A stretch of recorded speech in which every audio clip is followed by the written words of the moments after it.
we can't even know if you can see what that is, but you should be able to now minimize the grey screen of Tracy and maximize Tracy's beautiful presentation. So you're going to hear her dulcet tones and see her presentation. You're going to have to speak and just hope. Can you just ask Bernie if he can? They can hear us. We've got Kat and Bernie both saying they can hear us. Okay. Can you see my pictures? Well, yeah. Someone just answer me now, Kat or Bernie, if they can see Tracy's wonderful slideshow. Yes, and yes, and yes. You're good to go. Go okay, get them, Tiger. But they don't see me. No, they don't see you. I think you know it's just in case. I have no idea what you're saying, but anyway, I'd like to say good morning or good afternoon wherever you are. This is obviously a first for many of us, including myself, and technology is definitely not my strong point. So we're going to go with this, and I'm going to try and make it work. It's going to be a bit ropey because I just can only see my beautiful PowerPoint. So here we go. My name is Tracy. I work for Emperor Divers here in the Red Sea, in our wonderful Red Sea, I like to say. And I've been here for about 11 years in various places. So I wanted to give you a little bit of a talk about some of the options for diving and some of our beautiful dive spots. I've got some help from a few of our team to help me with this. And yeah, this is basically what I'm going to review. I'm going to first of all tell you a little bit about the wonderful Red Sea. And first of all, next screen. Oh, here we go. This is the Red Sea. We are surrounded by 8 countries. We're this lovely big blue, long, lovely, beautiful blue thing in the middle there. We are surrounded by Egypt, Sudan, Yemen, Djibouti, Saudi Arabia, Israel, and Jordan. And of course, Egypt are in there as well. Egypt, it spans across 2 continents. Actually, we have Africa, which is the mainland area. So I'm hoping you can see, pretty pictures. Here we go. Here's a bit more of the Egyptian Red Sea, maybe. This is better. 2 continents, the mainland in Africa and the Sinai Peninsula. This is actually over in Asia. So that's that pointy bit hanging down in the middle of that map picture. And there's some lovely pictures of our beautiful fishes there for you to have a look at instead of my face. The Red Sea is 2,000 kilometers long and 210 kilometers wide. It actually has 2 very small inlets of water coming from the Mediterranean, which is the Suez Canal, and down in the south we have the Gulf of Aden, which joins us to the Arabian Sea. That's the only water that comes in and out of the Red Sea.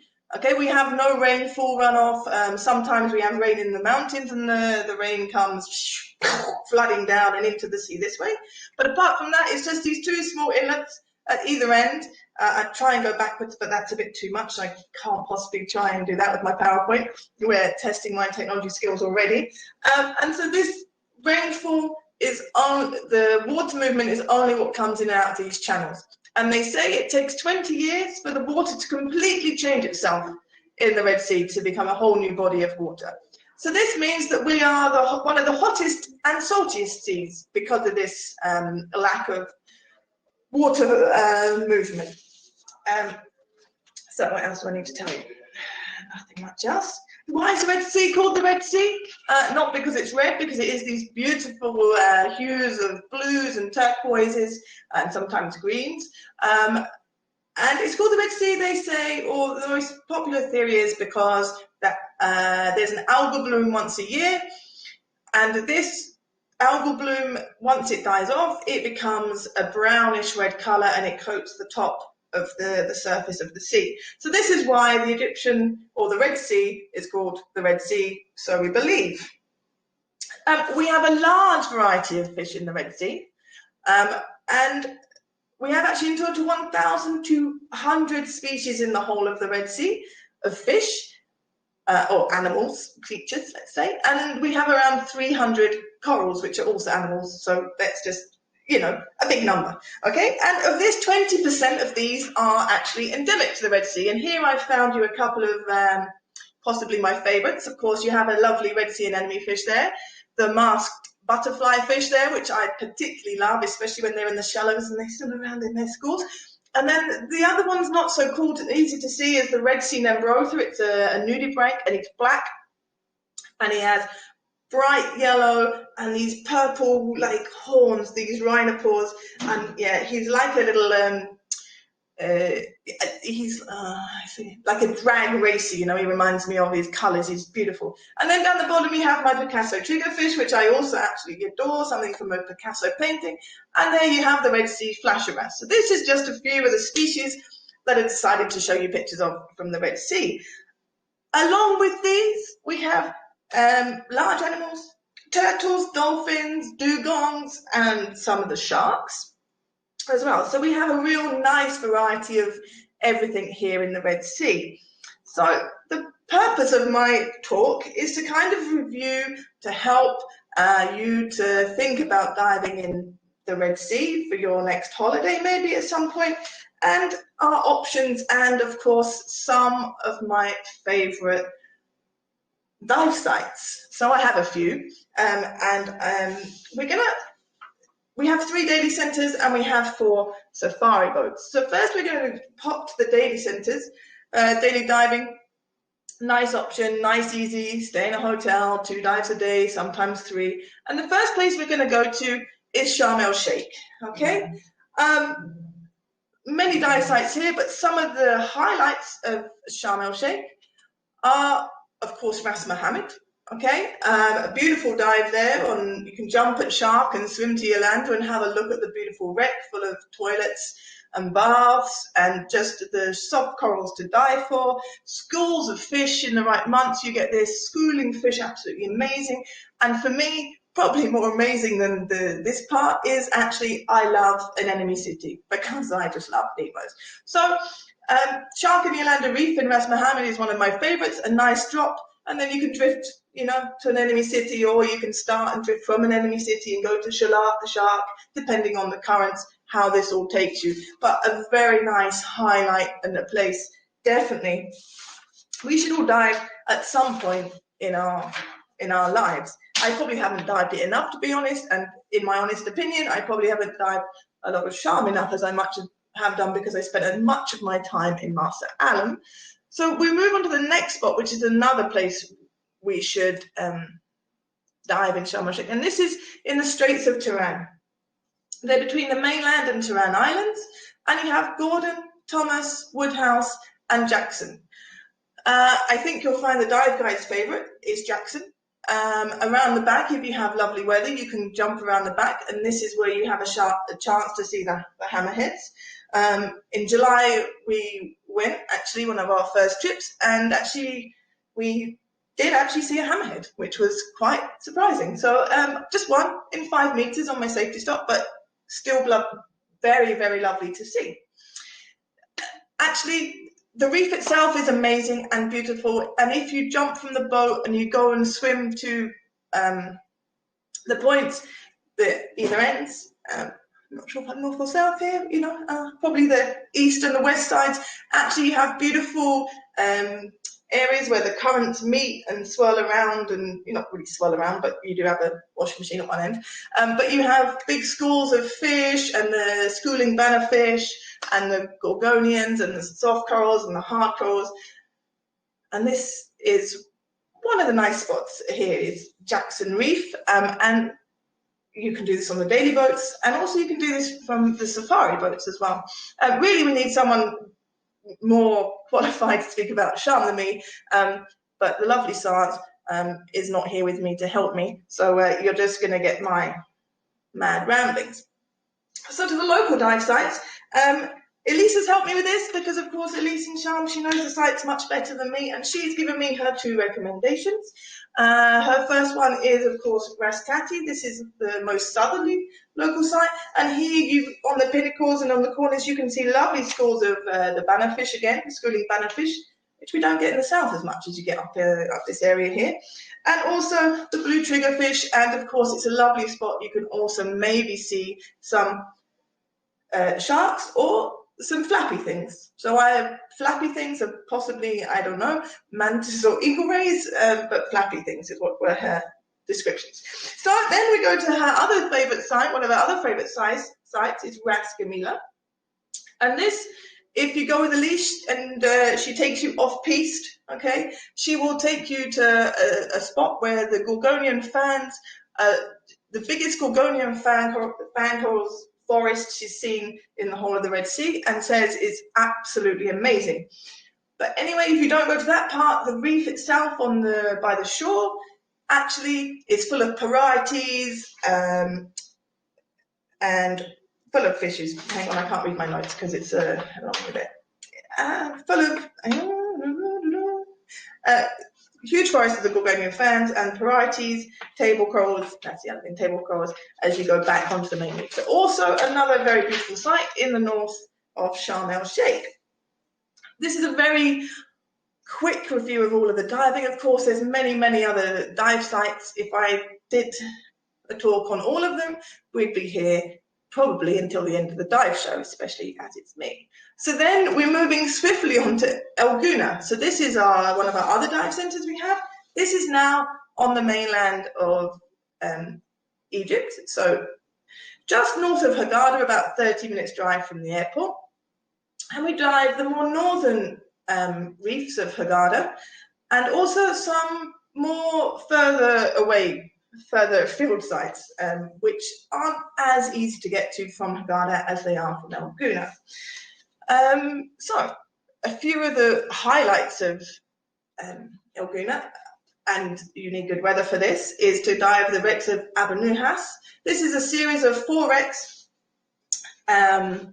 that have at some point crashed against the reef at different dates. And you have the famous the Giannis D. This is a very nice one, and you can go inside of this one and swim around. It's very beautiful. I don't really do that much. I just like to look at wrecks from the outside and see what beautiful corals are growing on them. And then you also have this other one, the oldest one there, which is the Carnatic. Okay, this is really nice. This is even for me, but this is like a coral reef inside a ship. And here you have schools of glassfish. And you have everywhere on these beams that go down from the boat, you see, I don't know if they're beams, but whatever, the crisscrosses. Yeah, you see soft corals just growing everywhere. It's really beautiful. And for me, I prefer this one to the Giannis D, but of course, the Giannis D is very boaty, you know. So also here at El Gouna, they dive Charvelog. This is also possible. They've just made this a little bit more restricted nowadays, last year. And here, if you are lucky, yeah, it's a home to a family of 6, 10, 12 bottlenose dolphins, so the lovely big ones.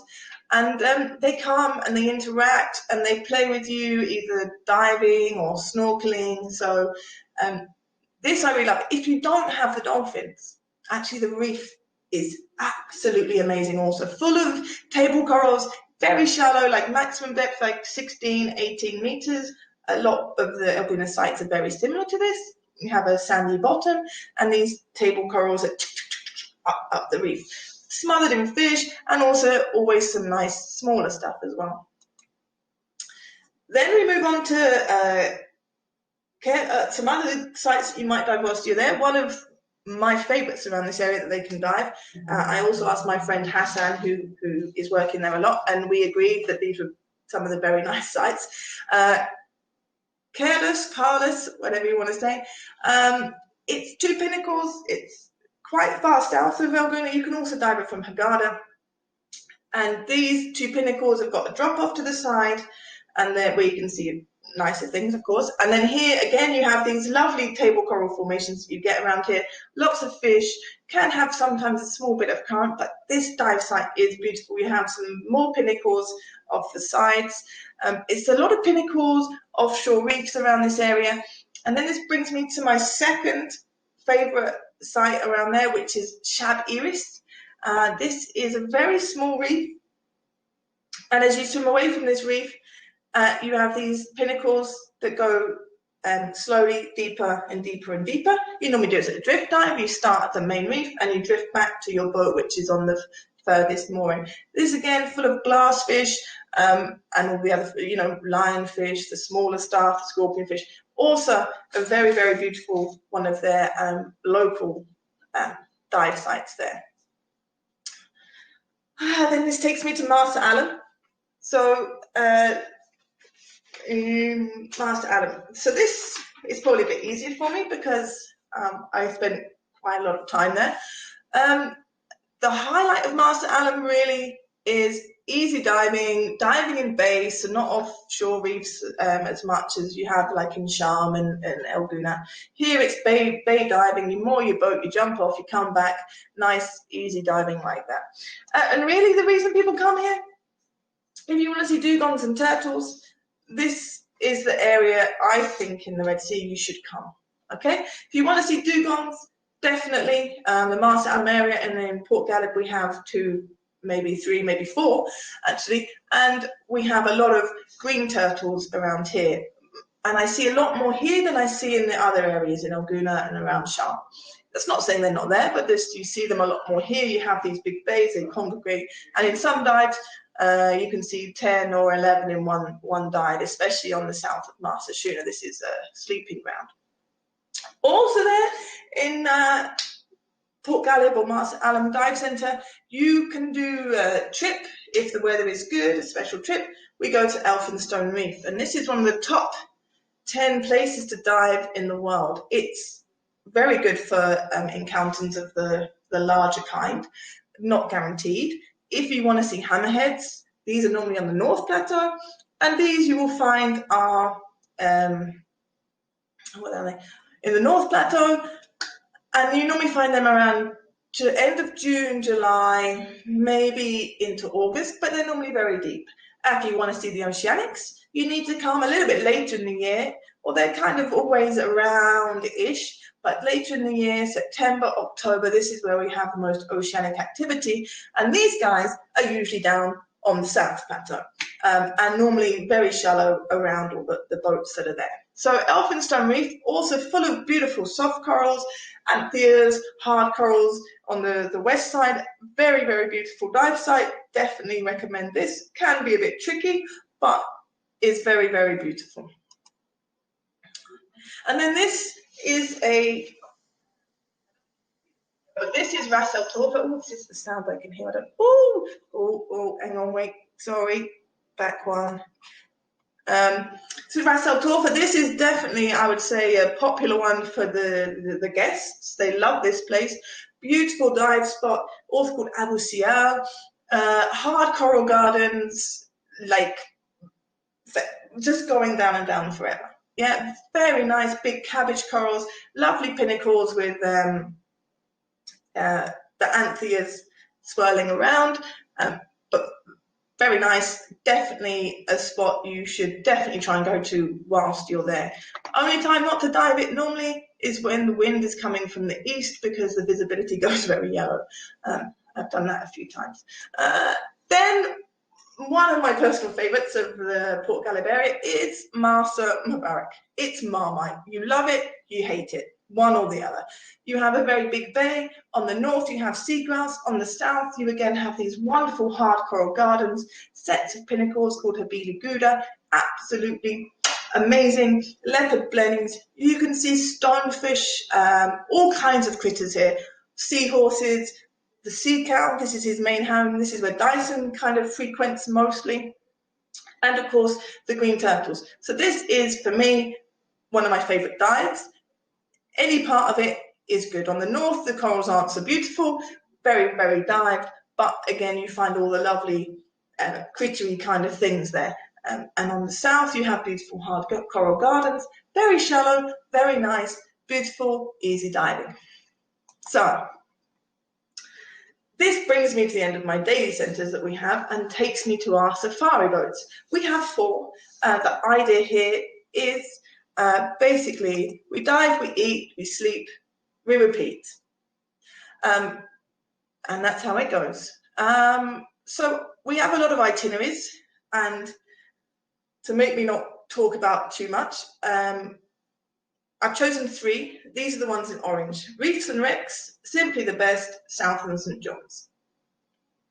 So we start with the Reefs and Wrecks tour. This goes from Hurghada, and this takes you around the Hurghada area, and you go across to to Sharm el Sheikh, you go maybe up to the Straits of Tiran, you go back again, you get to visit the Thistleborn, maybe go to the Kingston. There's a lot of dives there. You're doing reefs and you're doing wrecks. This is a lovely mixture of the two things, because sometimes too many wrecks is too many wrecks and too much reef is too much reef. So it's a real mixture of the two things, for me. Along with Ras Mohammed that you visit on this, you'll also visit sometimes Abu Nuhas if you have good weathers. Of course, you dive the SS Thistleborn. So, yeah, the Thistleborn. This is a wonderful way to do it is by safari, because we normally spend at least 2 dives, if not 3, depending on the guests. Sometimes we do a night dive on there, but we have some nice time. And at the moment, we're usually the only boat there. So of course, we're normally 6, 7, 8 divers, and we get to explore the whole of the wreck all to ourselves. It's like a museum. It's absolutely beautiful. If you want to go there, you should be going there this year, early next year, whilst there's not so many boats on this dive site. Ooh, is that what very fast, because then we do also Hurghada sites and everything like that. Then we talk about South and St John's area. This is going out of Port Galib, and this is one of my favourite trips actually. Just beautiful coral gardens. So first of all, we normally head right down south to the bottom of the map to a place called St John's Reef, St John's area, the area of St John's. And I've chosen 2 pictures of some examples. I don't have any photos, but Umaruk is the place. Oh, so nice. It's not deep, quite shallow, can have current. Okay, at the bottom is 20, 22, 23, and then you have these pinnacles that go up to the sky, like up to the top of the water, like 1 or 2 meters, covered in soft corals and fish and beautiful, and they just keep going. They keep going down, down, down, down, down, and you follow one, and you go around one, and you look up, and it's basically like a wood. Its other name is St John's Woods, a diving name. So this place is beautiful. We often stop there because it's really nice. It's sheltered. We spend the night there. We can do a night dive there, and of course we can see the wonderful Spanish dancers there. But for me, a really must-go-to dive site in the St John's area. The other one I've chosen there is Habili Alley. This is very nice. It's a very small reef, very similar in form, shape, I suppose, to Elphinstone, but without any plateaus on the end. And it's a deep drop-off. It's quite far south in the St John's area, but it's very, very beautiful. It lays in a tricky direction, so it lays from west to east, and so this means there's not always very easy for the boats to get shelter there. So we dive there when it has very, very little waves. But this is very beautiful, nice corals, fish life, schooling, very, very pretty. Also, if you can get there, of course, recommendation for this. But the highlight, of course, of the St John's area is St John's Caves, also known as Karim, which means the mother of holes. Now this is pinnacles that have over the time grown together, always light rays coming in. Okay, always you can see the surface for the way that we normally go. Beautiful, just swimming around here, 8 meters, 9 meters, swimming around, and the sunlight is dancing down and playing on the sand. If you go at midday, then you get the light rays, they'll dance on the sand a lot more, and really beautiful for photography. If you go later in the day, then they're at more of an angle, but still you get this lovely light rays through the cracks. Soft corals and the red sea fans are in there as well. Very nice. You can also look at nice nudibranchs. Basically, you're at dive, swimming in and out and around these pinnacles, and very, very nice, and very, very shallow, and a very, very, very, very friendly Napoleon wrestler that comes very, very close to you. But this is fine with us. So, from St John's, I don't know if you can see, I've got sound on. We go to around this area called Fury Shoals and Sutaya. And this area is famous for the dolphins, the spinner dolphins there. And these guys are great. We sometimes go snorkeling with them, where this was. Actually, like about a month ago, I went snorkeling with them, and they came so close. They came to us, very, very nice. And this is the Satire area, also some dive spots there, but really one for snorkeling there to see them. We normally just pop in there if there's not too many boats, and then we have a little snorkel, and then we pop off to another dive site. Now, also in the Fury Shoals area, I've chosen a few other dive sites. There's lots and lots and lots. My favourite, or one of my favourites, is Malahi. This is a series of pinnacles which aren't grown together yet, and you can swim around them and in and out and up and down and around and over. You get these schooling bannerfish towards the you can't see where I'm pointing to this side of it. I'm having a north-south problem here. I would say north to the north east side. You have the schooling bannerfish, and sometimes, a few times, I've seen like a nice little white tip reef shark. He kind of is a bit of a resident there. And then you go in and you spin around and go up and down and around and in and out, and you spend like 70 minutes of your diving time just playing around here, and you get back to your boat, which is moored lovely and close, and you have these lovely views between the pinnacles where you look out into the blue, and the sea is such a beautiful blue colour. Very nice spot, and for me, it's one of my favourites in the Fury Shoals area. And my other one is a place called Shab Hammam, or the Stairway to Heaven, as we call it. This is two offshore reefs, again, very shallow. And through the two reefs, there is this hard coral garden, shallow hard coral garden, 5-6 meters.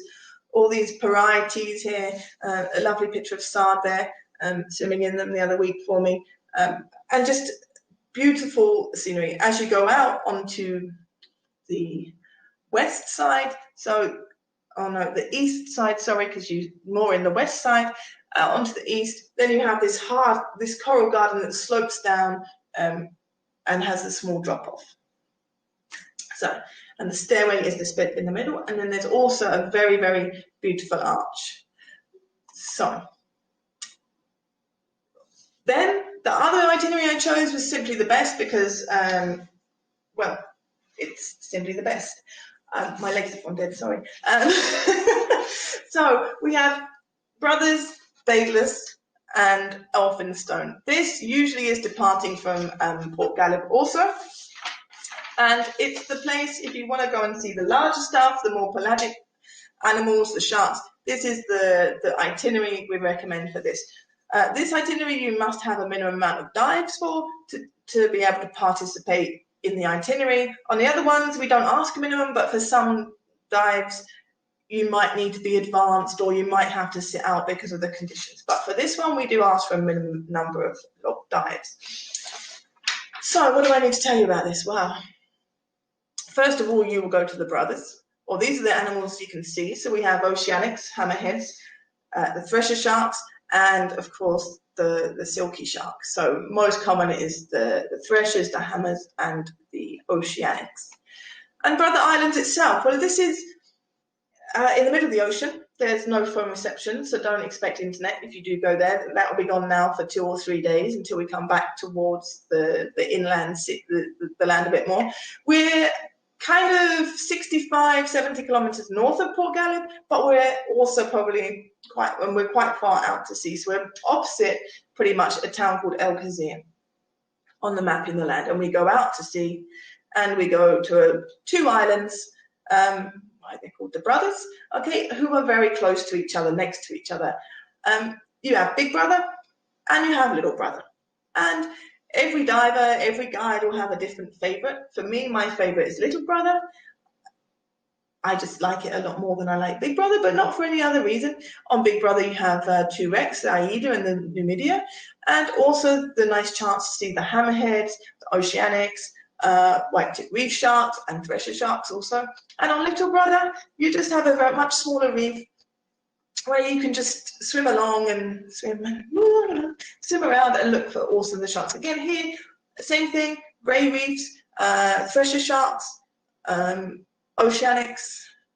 Anywhere in these 2 islands, you might find the oceanics. Let's like to see hammerheads here, but that's not saying they're not around. But normally here, you just get 1, maybe 2 hammerheads You don't get the schooling hammerheads on Brothers Islands, but very, very beautiful, lovely soft corals, lovely fish, very nice islands. Of course, can have strong currents, but can not have strong currents. Then on this itinerary, you go to Daedalus, and this is one island in the middle of the sea. This is more down towards actually Marsa Alam itself, so we travel like about 120 kilometers or something like this overnight, and we end up at Daedalus. This is one island, yes, the Daedalus Reef, one big island with a lighthouse in the middle, which if you want to go and stretch your legs, often you can go up and they'll let you climb it, and they've refurbished it this last few months, and now they've got nice lights up the jetty, so it looks very, very nice at night, as to before. And of course you can buy a Daedalus t-shirt from the men in the lighthouse. Anyway, this is Daedalus Reef, but very well known for, of course, schooling hammerheads. These guys are on the north tip. This involves a zodiac ride, so for simply the best itinerary, you have to be happy to go in zodiacs, because for Daedalus Reef, you're definitely going to be in a zodiac for 10 minutes or so to get from the south side of the reef to the north side to go and do a little zodiac job. But if the hammerheads are there, which to start with they weren't, like they've just come back now the last few weeks, so they come up on the thermocline depending on how deep they are, but they are usually there. So Daedalus Reef really is one for schooling hammerheads and oceanics, mantas, you know, the usual big stuff you can find there as well. Last year we had quite a few silkies around there as well. Then also you go for this, and if you don't, I don't know if this video works, the other dive site, which is particularly beautiful when you're bored of going in the Zodiac for 10 minutes every time and seeing the hammerheads, well, you can go on the west wall and do the dive site, which is Anemone City, which drifts you onto Elephant's Trunk here, which we have the wonderful Sonia showing us how big it is. It's a huge coral formation, which starts in like maybe 2 meters and it goes all the way down to like 20 meters, something like this. It's a big coral formation falling down the reef in the shape almost of an elephant's trunk, hence its name. So then, of course, with this itinerary, you go to Elphinstone, which we've already spoken about, and then this kind of concludes Tracy's review of the Red Sea. I hope it's been, I'd like to say, useful or helpful, or just, you know, I can't see anybody. I haven't seen any comments. I can only see my screen, like I say. Finally, I suppose all I want to say to everybody is that we are back diving here, and we have been since July. We've had over 500 divers diving with us, and sorry, just rustling my papers. So here and the Maldives is open, and we've had around 500 divers, and everything is very, very good. The diving is great because, of course, very, very few people are here, and if you can get here, then wonderful. If not, I hope you enjoyed our talk, and we hope to see you very, very soon. I'd like to say thank you for listening, and if you'd like to chat to us, there's a chat button where you can speak to our reservations team.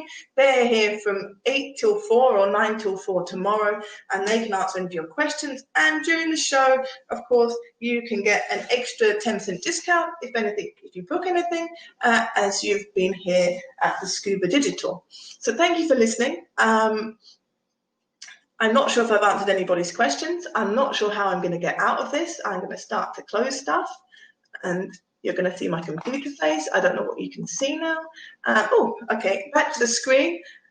I hope this helps, and I'm not sure if anyone's still there. And if not, see you all soon. And we love you, and nothing else. We're off now. See you soon in the Red Sea.